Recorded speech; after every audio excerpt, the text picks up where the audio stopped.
podcast. I'm Jess. And I'm Elsa. And we're your hosts. Now, it's important that you remember we're not experts here. We're just two friends having wholesome conversation that we hope helps you on your everyday journey. Whoever you are and wherever you're at. We're so glad you've decided to join us today. Hey everyone, welcome to episode 4 of the Whole Gains podcast. So today, number 4.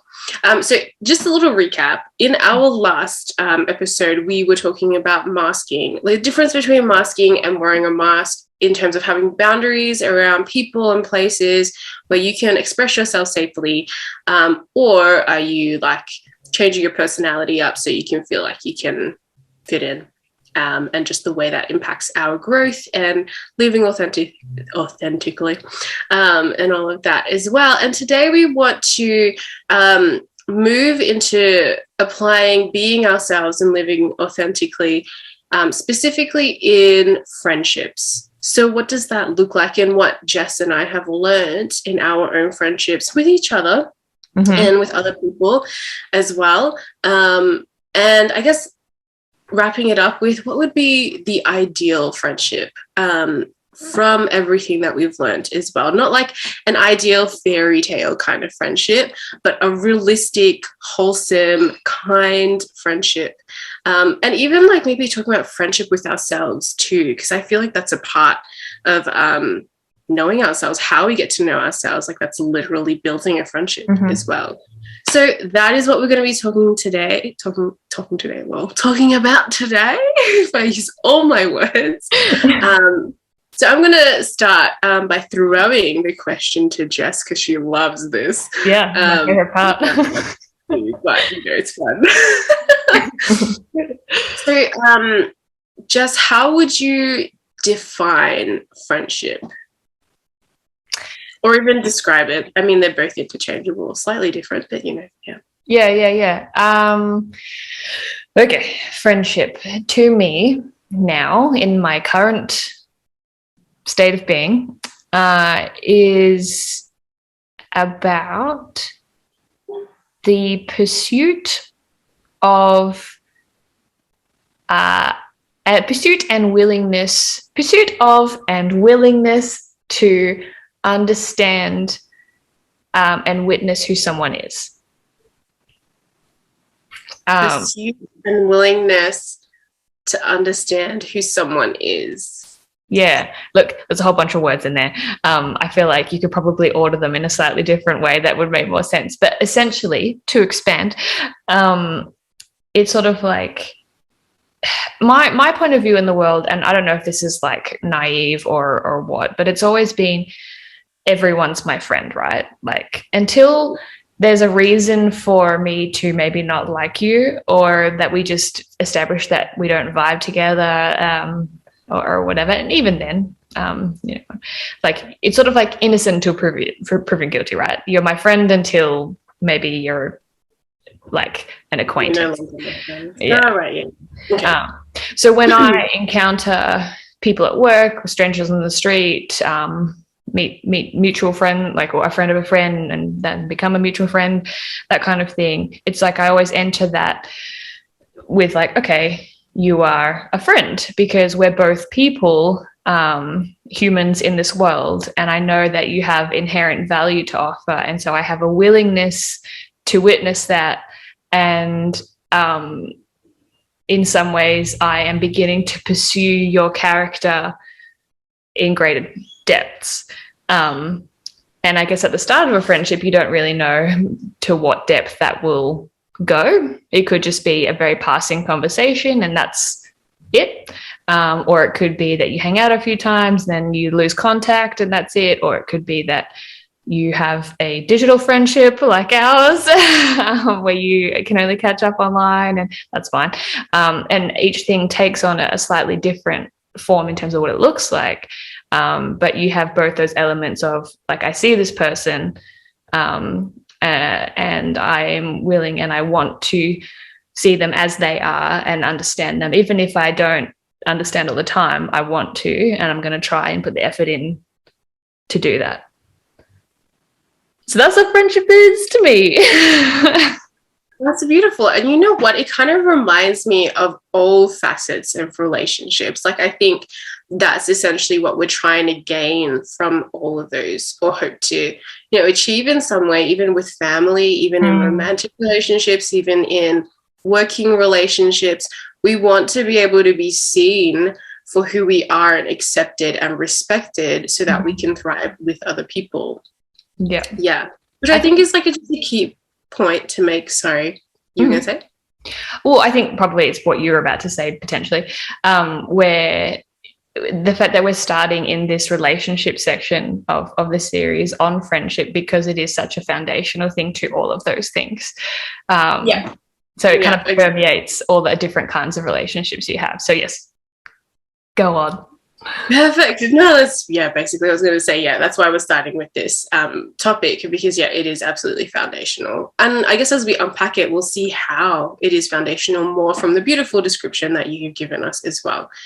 So thank you so much for that. Oh. Wow, my English. Anyway, it's fine. I'll keep making such comments and using awful English unless you read my essays, because they're always amazing. That's great. My written English is far better. Cool. Okay, so I guess what we'll then sort of talk about now is what our experiences in friendship has been. And it's been an interesting journey, I think, for the both of us, coming from the backgrounds that we do. Do you want me to just start a little bit? Yeah, tell me about it. I'll tell you about it, Jess. Well, you went a bit New Zealander then. We've had British this morning. After watching too many reels, guys. Okay, so my first experience with friendship was never really positive, and I think it's because I just didn't find anyone to connect with well, or maybe I just didn't know how to as a kid. I'm not really sure. Like, my earliest experiences in kindergarten was that I was either playing by myself, or I was always getting into trouble with like someone at school. And it was really weird to look back and reflect on that, because I'm like, but why? Like, how? And I think I just really lacked a lot of social skills. I really do think I started school and kinder a bit too young. I think another year would have really helped me out. And I think it can probably go back into the connections that I had with my parents as well. Like, but that's probably a little bit too complicated to get into here, so we won't do that too much. But in terms of other people, I think from there going into primary school, I still wasn't that great at connecting with people. I think the people that I connected to the most were people that I felt sad for, or other people who I guess just felt a bit outcasted because I did. As well. I do remember this one time, I think in grade prep, where I realized how, like, I think I first experienced the feeling of loneliness. I got to become acquainted with that very early on, sadly. But I was sitting at a table, because I think this was a time where we were all breaking out into activities. And I was the only one on that table doing this particular activity. I don't even remember what it was, because I was probably daydreaming more than anything. And then there were these kids in their groups doing their activities, and I just was never a part of any of that. And so I think from there, I just felt like my whole life was falling apart. And like, when I really think about it, because at home when I was a kid, before I went into school, I was always playing by myself anyway. I do remember playing with my sister here and there, but I think we might have had different interests as well. So I was just used to being in my own world anyway. So I think that impacted it a lot. But yeah, primary school was not the greatest experience with friendships. I did connect with people here and there, but it always ended up in some kind of feud somehow. I'm not really sure why, but that's probably a good thing to think over. Anyway, write that down. Point of reflection. Yeah, high school came along, and I ended up making friends with the girls that were on my table in year 7, because in year 7, you know how they get you to sit in a group on your table and create a name for your table and get to know each other that way. Yeah, we kind of just stuck together from there. which is nice. It was nice to be part of something where like you could just be. And I guess, yeah, the friends that I had were far more hyper and extroverted than I was, which I suppose helped because it made me feel a little bit safer that I didn't have to engage with everybody all the time. Like I can be with them. They do most of the engaging and I engage here and there. Yeah, nice. No, yeah. But then fast forwarding more into teenage and adult life, I think because obviously the way that I was trying to do friendships before wasn't working, I learned to mask and to pretend to be like other people, learnt the social cues, learnt all that kind of stuff. So then I could seem like a civilized person that just worked with anyone, could make friends with anyone, but they weren't real friendships. And I think over time I could start to learn to see the cracks in them, where they became a bit codependent, where it was very unbalanced, where I was always the person giving, where I was enabling bad behavior because I was just being the person who would give in to like the sobs and all that kind of stuff, which are real like things, I guess, but there's just a healthy way to deal with it. Instead of always being the person to like cave so then they stay in their rut all the time. So there were just a lot of unhealthy like or even like trauma bonding. That was a big thing, I think, that I went through with certain friendships as well, that I just no longer have because the basis for the friendship wasn't healthy anyway. Unfortunately. And it's not to say that that can't recover. It could. It just depends on how both people choose to grow. It's just in those friendships, unfortunately, I was the person who was like trying to figure out this whole codependency thing and not wanting to like run into those cycles. And I think maybe they just couldn't see it and they just weren't there. And yeah, and for whatever reason, it was just something that I had to walk away from. Well, for whatever reason was more because there was just no way to see it actually work out to become something healthier. And that's why I walked away from it. Yeah. And then I met people more like Jess. And me and Jess, we've met in like through work. And actually a lot of my friends that I still have that I've met through work have been good because the basis for the friendship was healthy. It was based on values and interests. It wasn't based on like, so what was your childhood history like? And even though we have had conversations like that, but that still hasn't been the basis for our friendship. You know what I mean? Like there are things that we've just held space for each other in. We haven't tried to fix it. We haven't tried to be a therapist to each other in those spaces. We've literally just been a friend, a listening ear, an encourager, and but we've also taken the responsibility in ourselves to do that work, which has made it a lot easier to be a safe person for each other as well, because we know that we're both working towards being better people. And I think sort of what we were saying in maybe our previous episodes, when you show up as who you are, as what you're trying to attain in life, you will find like the right people to connect with and to bond with and to build those healthy relationships with as well. I have no idea what that sounded like. I'm hoping it was okay, but that's a really blanket, I guess, covering of what friendship has been for me. Like started really icky, like non-existent basically, to really toxic, to now recovering and more healthy basically. Yeah. No, I think as you've been talking, I relate to, you know, certain parts of that experience, not 100%, but I'm like, yeah, no, I see that in my history too. But it's almost like as you've gone on your journey of self discovery and all that kind of stuff, the quality of your friendships has also improved and increased. It's sort of like, the more I value myself, the more my friendships are of value as well, because you find your people, because all of a sudden you can recognize who your people are. 100%.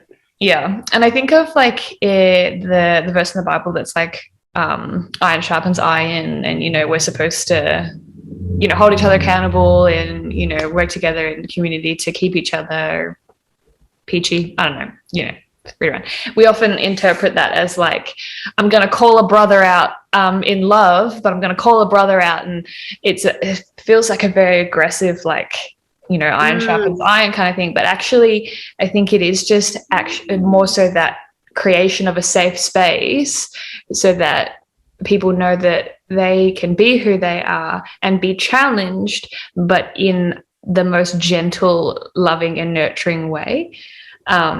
Just like the other day when you asked me, so there's a midgie attacking me, when you asked me, like, what do you need right now? You weren't saying, Jess, pull yourself together, you're floundering, you know, you're doing this wrong and this wrong. You weren't being my therapist. I mean, therapists don't even do that, but you weren't like coming in with, well, you could fix it with this solution or that. You're just like, here's a question for your own benefit. And it challenged me, and I felt sharpened in that space because it was safe to reflect and be vulnerable enough with you and myself. And I think that's what friendship is all about. It's just like, I see you, I'm going to challenge you with love. I'm not just going to come down on you when there's something that I don't agree with or don't understand, that doesn't add up, or that doesn't line up with societal expectations and all that fun stuff, or, you know, even religious or doctrinal expectations or whatever. It's just like, I'm just going to ask you questions to help you get to know yourself, and so that I can also know you. And that's the point, right? Agreed. Yes. I really appreciate you touching on that and explaining it that way, because I think we've also, like how you already mentioned, like how we've taken Bible verses out of context and used them in a more toxic way. I have been in a friendship where we used iron sharpens iron in more of a toxic way. Yeah. Where it's been based more on like, okay, like the way that we were challenging each other or felt challenged in the friendship was becoming more unsafe. Like it was starting to look like an unhealthy marriage in the emotional sense. And anytime I see that, I'm just like, there is something very wrong with all of this.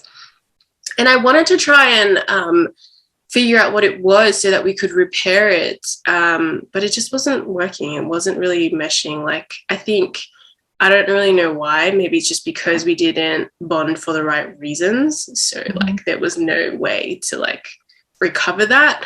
But I think at the same time, their perspective was, no, but like we're challenging each other. It's a good thing. And maybe that kind of perspective, I would say, definitely really impacted it that way, in negatively, because they saw it as a good thing. And I guess this is where like I would probably think about how our relationships with our parents really impacts the relationships we have with other people. Because if we saw this kind of behavior and we saw it as like, oh, well, maybe this is just the way it's supposed to be, then when it comes up in other relationships, even in friendships, sometimes we look at it as like, yeah, but that's normal. And it's like, no, it really isn't. If there's something in your gut that's telling you that this isn't normal, like you're feeling the pain, and there's no way to actually repair, there's no way to actually grow, like just because it's a painful space and hard in a hard space doesn't mean that that's where you're supposed to stay to learn. And I think you mentioned something like this in one of our previous videos anyway, but a war zone isn't necessarily the only place that you can grow and that you can learn. And sometimes, or most of the time, especially if you're in it for too long, it's going to cause more damage. And I think I just instinctively knew that enough, even though I didn't know exactly what was happening. I didn't have the words codependency and all that kind of stuff just yet in that friendship, to that language to be able to unpack it. But it set me on that journey to recognize, well, what behavior, why am I exhibiting this behavior? Because it wasn't all their fault, obviously. It takes two. That's four. Well, it takes two for everything.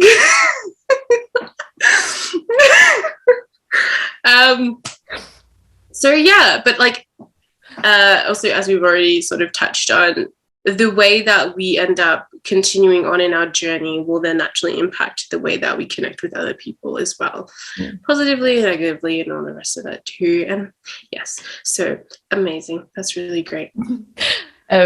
Actually, it's very timely, actually, that we're doing this episode now, because I was at a church service yesterday, and the topic of the message was around, I can't remember what was it?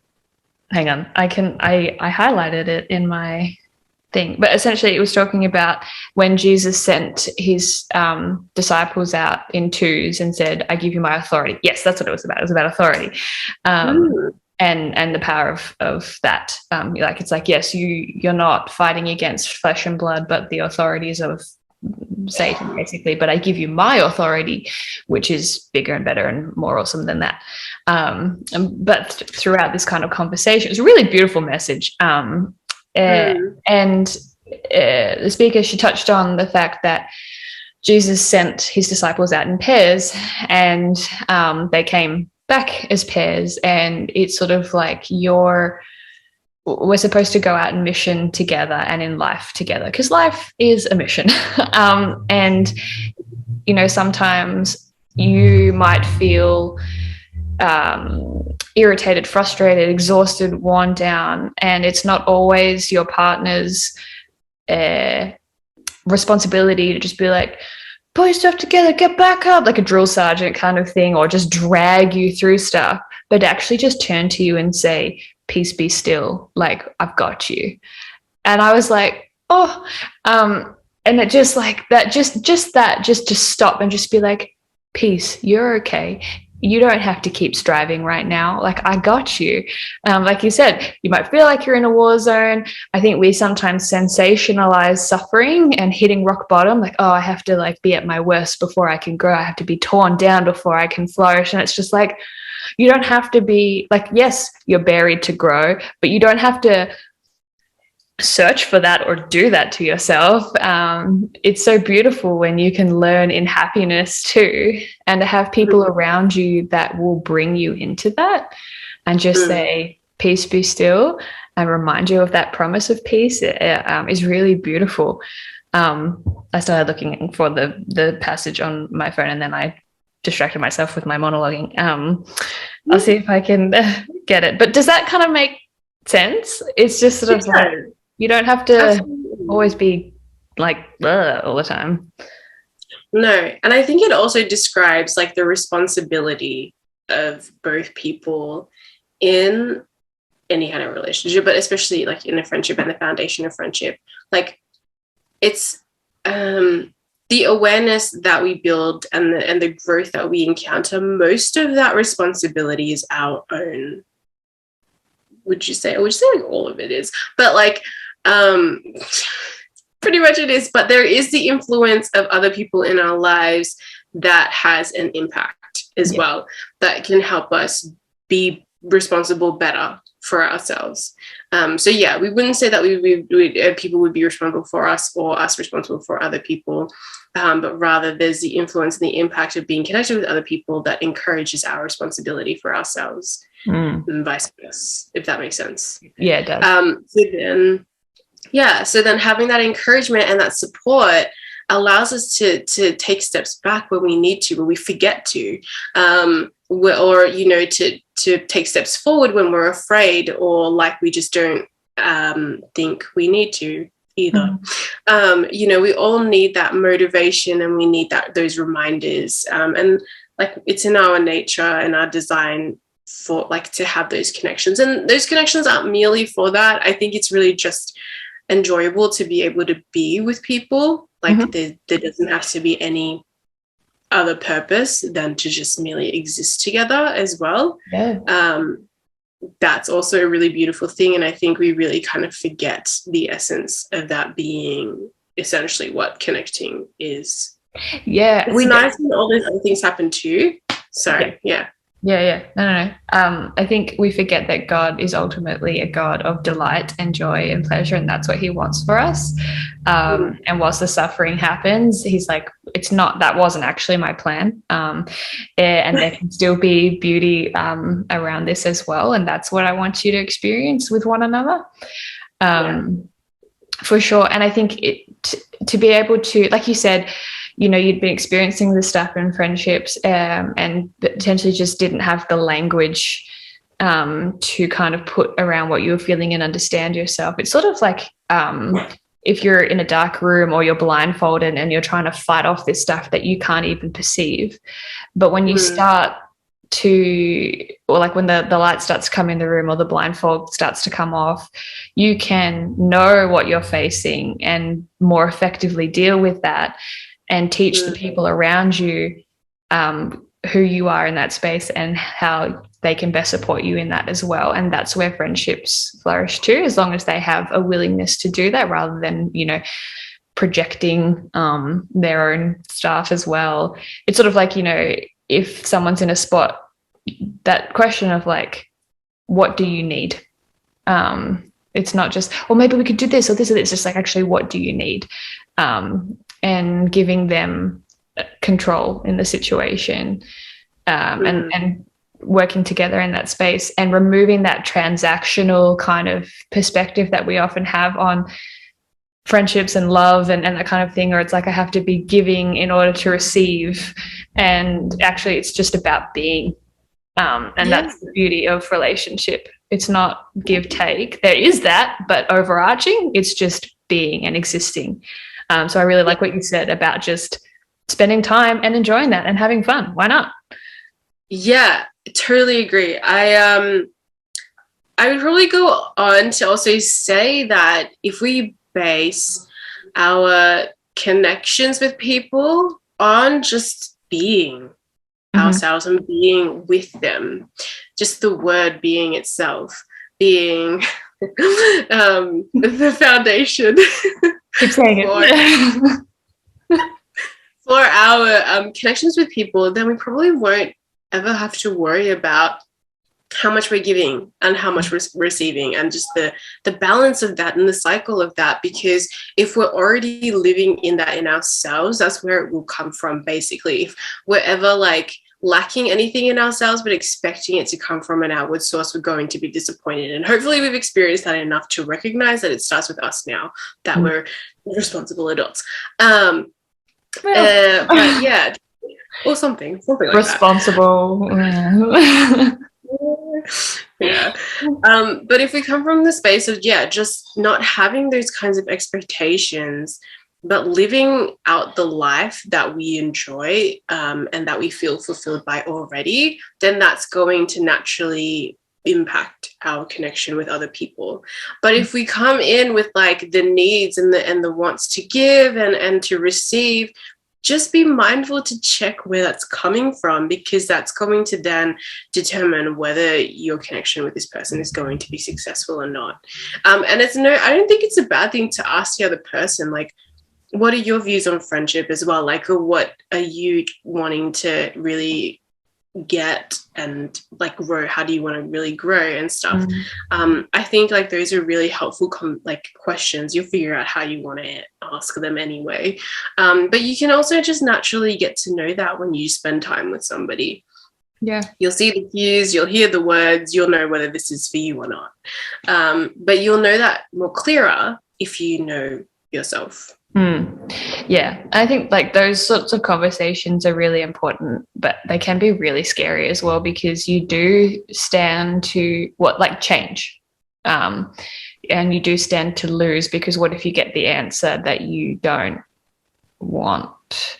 For example, like if you're feeling ignored by a friend or left out or whatever, and you sort of create that narrative in your mind of like, oh, they don't like me, rah, rah.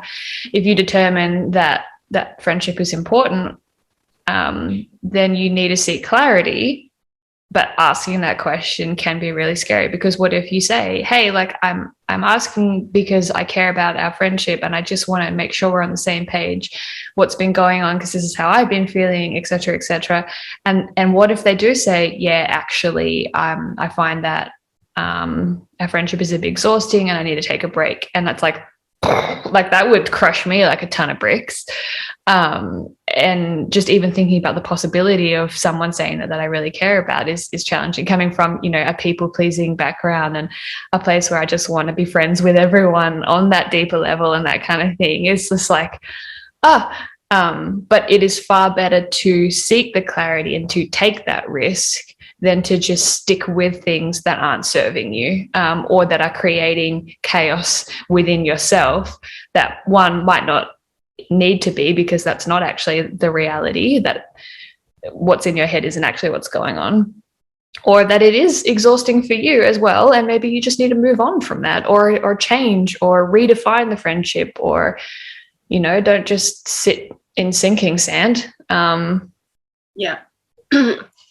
I agree, and it is daunting and it is hard because, like you also mentioned before, like we weren't designed for suffering. Like this wasn't part of God's plan. And so when that doesn't, like when things do fall apart in that way, in our minds, it's like, this is not what I was hoping for. This was not part of the plan. Because really it wasn't. But unfortunately, the reality is that this is what we do live in. And a beautiful part of the experience is in the aftermath of it all, we have the opportunity to then determine how we want to go forward.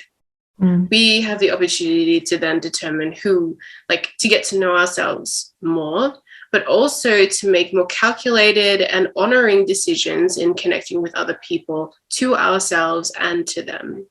And I think I'm in the process now of probably learning to tame this part of me where sometimes I could probably be too direct with my questions, where I'm maybe a bit too forward in asking people, because people might prefer more of a subtle kind of, I don't mean to be rude when I'm forward. And I do try to be a bit more, what's the word? Kind in the way that I do ask, but everybody's going to interpret that differently. And it honestly, at the end of the day, I'm like, that's okay, because I think if I was going to eventually discover that this wasn't going to work out, I'd rather know that now. Yeah, for sure. And that the other person has a responsibility to express what they're feeling too. It's not all about you having a tippy toe around people. If you're asking me questions that I was uncomfortable with answering, or I didn't vibe with the directness of it, or that kind of thing, then I need to tell you that as well. I can't just expect you to pick it up. And it's nice that, you check in and ask, like we were just saying, re-clarify, okay, we're on the same page, let's keep going forward. But the other, you have to develop a trust in the friendship and a trust in that other person too, which I think has been a big part of my friendship story. Yeah. Tell us about it, Jess. Well, okay, so okay, so with that, again, similar thing, delving into the dynamics of family, parental stuff.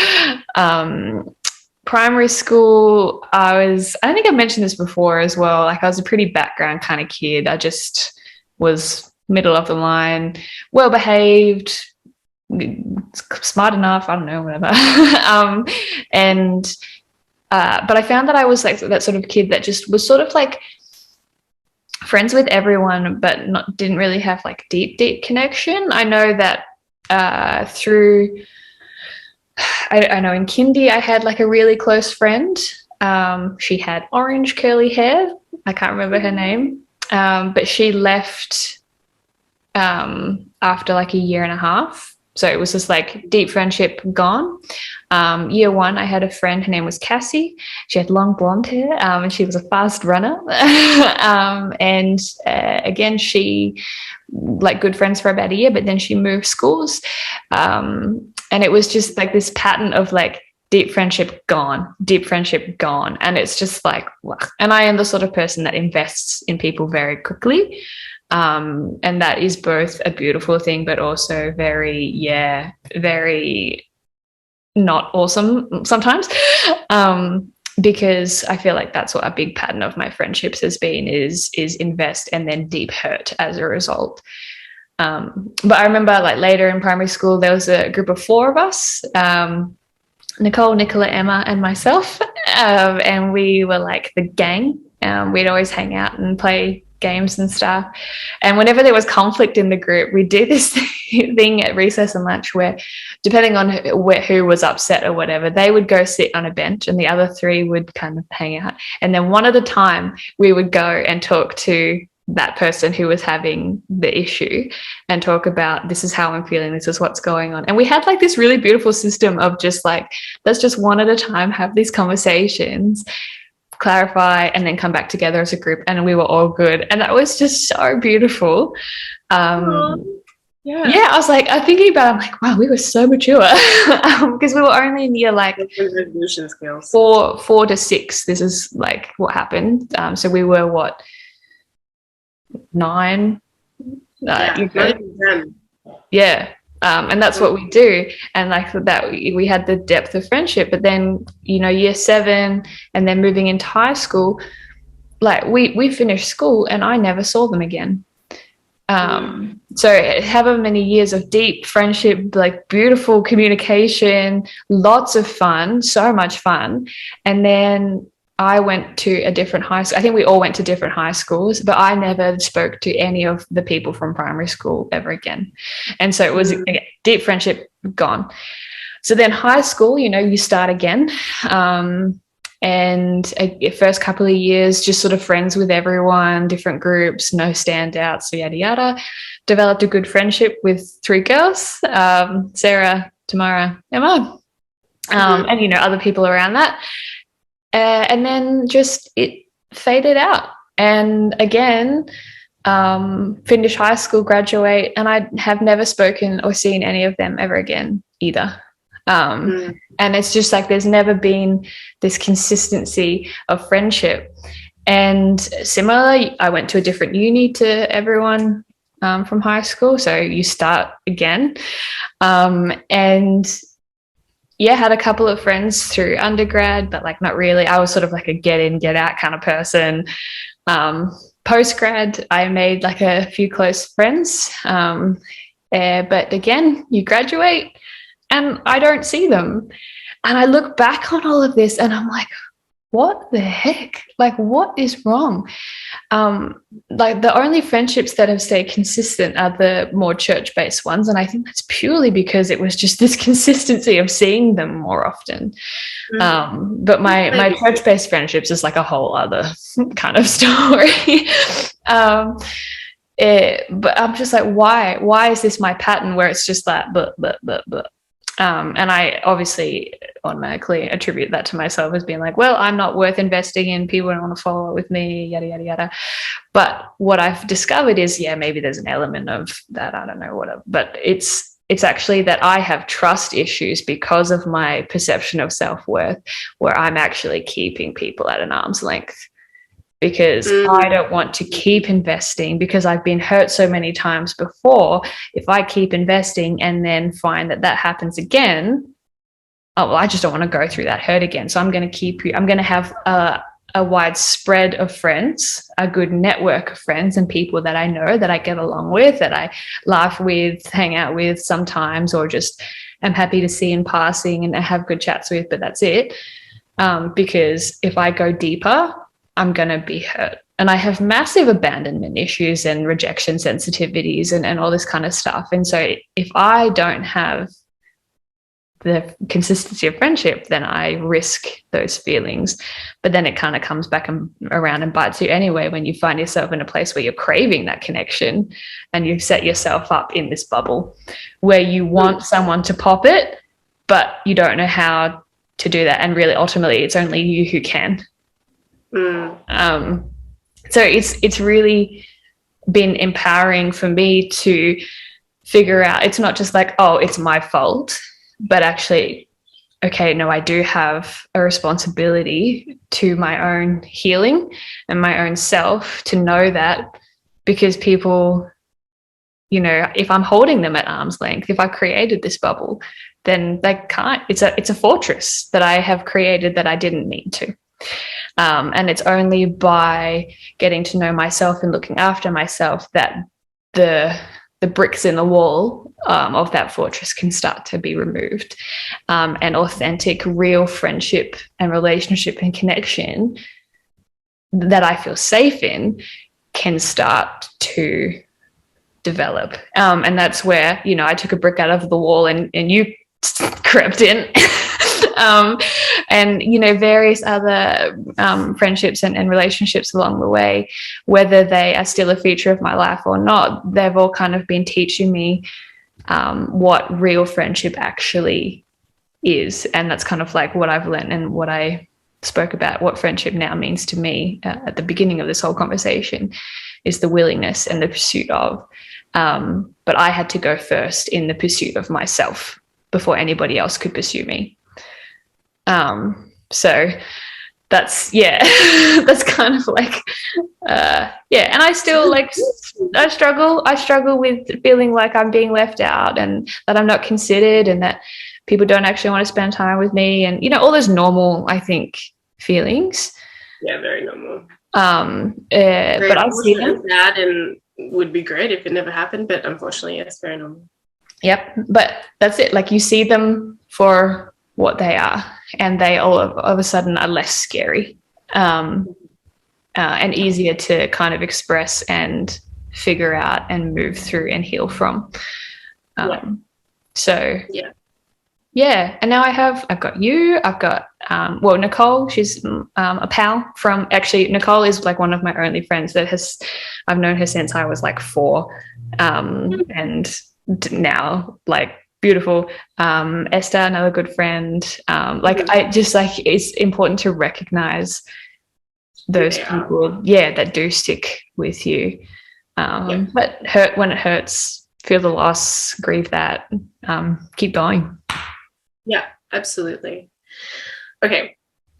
There are so many more things that we can talk about when it comes to friendships. And you know what? I'd like to propose to you, Jess, if you're up for it, for us to do a part 2. How could I say no? Because I think it would be really great. There's a ton of things that I have learned about friendships that I just don't think we can fit into one podcast, otherwise we'll go forever. Although if we were just having an organic conversation, it would probably just go forever anyway. So let's do that. Thank you so much for sharing your story and all the things that you have been learning from it and the perspectives that you've gained from it now. That was pretty much, I guess, the gist of what we were trying to sort of bring into this episode. And I've touched on a few things that I've also learned from those experiences that I've had with friendship as well. But essentially, I think the thing that we've both really recognized is that if we don't know ourselves, if we don't start in the investment of ourselves and befriending ourselves first, we probably will not attain the friendships or create the friendships that are valuable to us as well. So that is why it has made it into this series of Know Thyself, because it is so important to know ourselves in relationships and in the foundational aspects of friendships too. We'll go more into it, I think, in part 2, and it will be an amazing episode. So do tune in for that one, guys. Look forward to seeing you there. Awesome.